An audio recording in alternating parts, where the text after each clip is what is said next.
Mas há um Deus nos céus que revela os segredos. Ele revelou o que vai acontecer no fim dos dias.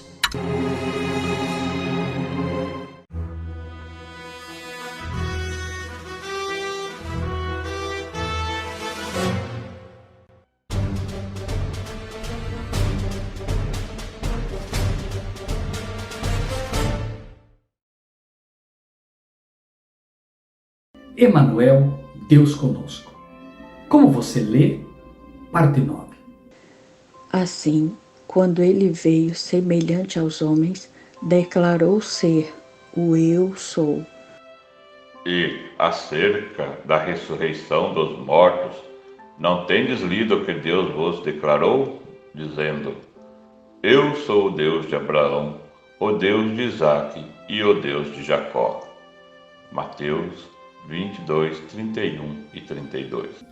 Quando do meio da sarça foi declarado: Eu sou o Deus de Abraão, o Deus de Isaque, o Deus de Jacó, era a voz de Deus que se estava ouvindo ou era a voz do Filho de Deus? Preste atenção novamente. Biblicamente, quando declaro algo, o que declaro sempre pertence a mim? Declarar é o mesmo que dizer por mim mesmo? Vejamos. O texto diz que Cristo veio semelhante aos homens e declarou ser o Eu Sou. Declarou, não disse. O texto acima de Mateus pergunta se não tendes lido o que Deus vos declarou. Onde estava escrito isso para que pudessem ter lido? No livro de Êxodo. Onde? Exatamente do meio da sarça ardente.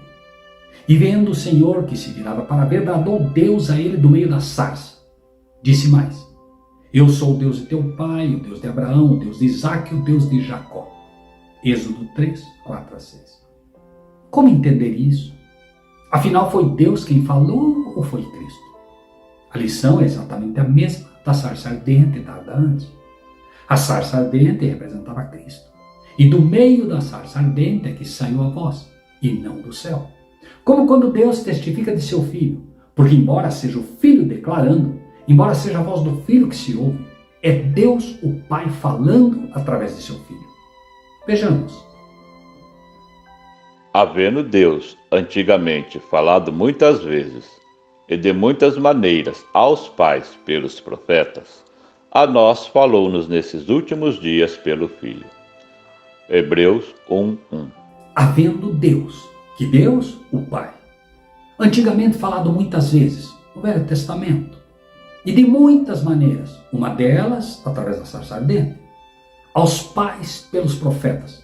Foram os profetas que registraram, ou seja, por meio do Filho, do meio da sarça ardente, através dos profetas que registraram ou declararam a palavra de Deus, a nós nos falou nesses últimos dias pelo Filho. Ou seja, não mais através dos profetas, mas diretamente no Filho, uma vez que feito carne e habitando a plenitude da divindade no Filho do Homem, e sendo um conduto vivo do Pai, sem nenhuma interferência ou ruído causado pelo pecado, o Pai se comunica diretamente pelo Filho, razão pela qual nunca se ouviu do Filho algo como assim diz o Senhor. Porque enquanto através dos profetas era necessário o esclarecimento da parte deles de que era o Senhor Deus falando, pelo Filho não há esta necessidade, pois o Filho é o próprio pensamento de Deus tornado audível. Ou seja, quando o Filho emite sua voz, é o Pai falando através dele pelo seu Espírito. Eu sou o Deus de Abraão, é Deus o Pai falando através do Filho, mas na sequência deixa claro que A nós nos diz: Eu sou o bom pastor. João 10:11. Eu sou o pão vivo. João 6:51. Eu sou o caminho, a verdade e a vida. João 14:6. É-me dado todo o poder no céu e na terra. Mateus 28:18. Eu sou a certeza da promessa. Sou eu, não temais. Deus conosco é a certeza da nossa libertação do pecado, a segurança de nosso poder para obedecer à lei do céu. Veja a diferença. Aqui a nós nos diz. Agora não declara pelo Pai, mas diz agora de si mesmo e o diz a nós. Eu sou o bom pastor, o pão vivo, caminho, verdade e vida. Note que essas declarações atingem somente o ser humano que necessita de Salvador e não os que não pecaram. Por isso é dito a nós, pastor, pão vivo, caminho, verdade e vida. Os que não pecaram não precisam de um pastor.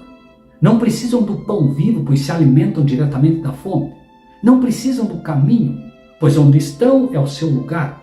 Não precisam da verdade, pois não conhecem a mentira. Já têm a verdade consigo constante.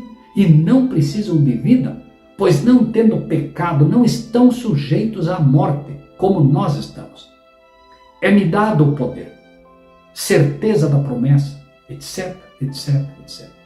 Deus conosco, ou dizer, o Pai conosco através do Filho, é a certeza de nossa libertação do pecado, a segurança de nosso poder para obedecer à lei de Deus, pois tem um poder que lhe foi dado e comunica este poder a todos que estiverem dispostos a receber, pois ele nada recebe para si mesmo, mas tudo compartilha daquilo que recebeu. Baixando a tomar sobre si a humanidade, Cristo revelou um caráter exatamente oposto ao de Satanás. Desceu, porém, ainda mais baixo na escala da humilhação. Achado na forma de homem, humilhou-se a si mesmo, sendo obediente até a morte e morte de cruz. Filipenses 2:8. Cristo revela um caráter oposto ao de Satanás. Aquele que queria ser igual a Deus, encontra alguém que, mesmo após tendo sido humilhado por assumir a forma humana, humilha-se ainda mais, já como um ser humano, morrendo na cruz. Pois é humilhante mesmo para qualquer ser humano morrer na cruz, visto que era uma morte destinada apenas aos piores pecadores.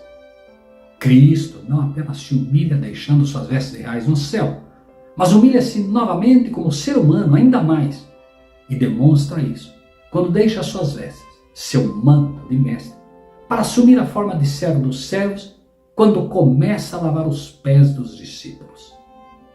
Levantou-se da ceia, tirou as vestes e, tomando uma toalha, cingiu-se. João 13:4. Tudo, absolutamente tudo o que Cristo fazia, o fazia com um objetivo em vista: ensinar uma lição a todos nós, os que decidimos um dia o seguir. Não tirou suas vestes por acaso. Mostra aqui que, assim como humildemente deixou suas vestes de rei junto ao Pai para vir nos buscar, tira também aqui suas vestes, antes de lavar os pés aos discípulos, humilhando-se ainda mais, já como homem, dando-nos duplamente exemplo, no céu e aqui, mostrando que onde abundou o pecado, de Satanás uma vez, tratando de vestir-se de vestes reais que não lhe cabiam, duas vezes Cristo irá despir-se das vestes do egoísmo, da presunção, não porque tivesse esses pecados, mas como exemplo a nós, justificando e santificando-nos. A segunda lição sobre as vestes sendo retiradas nos são apresentadas também a seguir.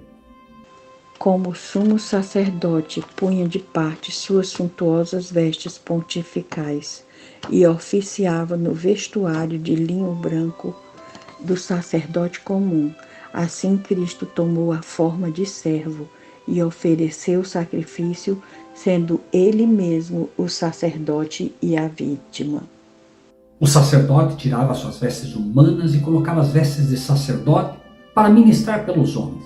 E uma vez ao ano tirava também as vestes de sacerdote para colocar as vestes de sumo sacerdote, vestes ainda mais humildes e simples, branca e diferente das vestes talares dos sacerdotes. Assim Cristo também ensina a mesma lição, porém de forma inversa. Tira suas vestes de rei primeiramente e depois tira suas vestes de mestre, humilhando-se ainda mais, vestindo-se apenas de uma toalha, um pequeno pano, para ministrar pelos seus escolhidos especiais o lava-pés.